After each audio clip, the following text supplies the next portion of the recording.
Pull up your banking app. Look at your savings balance. Think about the car keys sitting on your counter, the house you live in, or the latest paycheck that just cleared. The culture around us repeats a specific logic. You put in the 40 hours this week. You stayed up late studying for that degree. You made the sacrifices, and as a result, you are the absolute sovereign over this wealth. But treating wealth as a personal fortress comes with a hidden cost. When you act as the ultimate owner, you also act as the ultimate defender. You carry the continuous heavy burden of protecting everything you've built, which directly feeds chronic financial stress. That suffocating anxiety you feel when the market dips or an unexpected bill arrives suggests a flaw in our basic assumption about whose capital we are actually managing. Psalm 24:1 offers a different starting point. The earth is the Lord's and the fullness thereof. If the resources you handle actually belong to the Creator, the weight of ultimate outcome shifts off your shoulders and back to Him. This realization provides the necessary groundwork for a different kind of financial peace. Let's clarify the scope of that verse. This biblical rule applies to more than religious spaces or a 10% tithe. It describes a 100% ownership model. This map shows the global economy.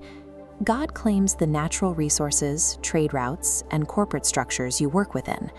That ownership extends to the micro level, the intellect to solve problems, cellular energy for work, and breath in your lungs are His assets. Because God creates the external economic structures and sustains your internal capacity to labor, He retains the right of ownership over every cent currently sitting in your checking account. If God holds the capital, what is your role in this equation? You are a steward. A steward is a high-level money manager. When a client hands a financial advisor $1 million to invest, that advisor is entrusted to manage someone else's portfolio according to that client's goals. A corrupt manager uses a client's funds to buy a personal yacht. A faithful steward manages the capital strictly according to the actual owner's desires. Adopting this identity changes your daily internal dialogue. You stop asking, "How do I want to spend my money?" and start asking, "God, how do you want me to manage your resources today?" You trade the exhausting, endless job of protecting a personal kingdom for the greater mission of expanding His. True biblical stewardship is an active, disciplined process built on 3 distinct pillars. The first pillar is wisdom, applying strategic discipline, budgeting, and avoiding debt. The second is faith, trusting the owner to provide even when the math contradicts giving.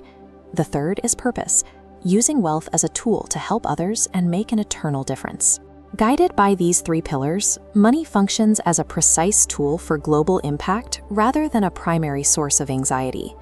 Embracing divine ownership transforms your budget and lifts the heavy burden of ultimate financial responsibility. You are free to manage well without the pressure of being the final source of security. Look at your own financial life.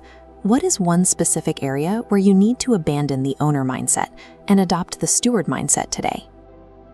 Thanks for watching. Please like and subscribe.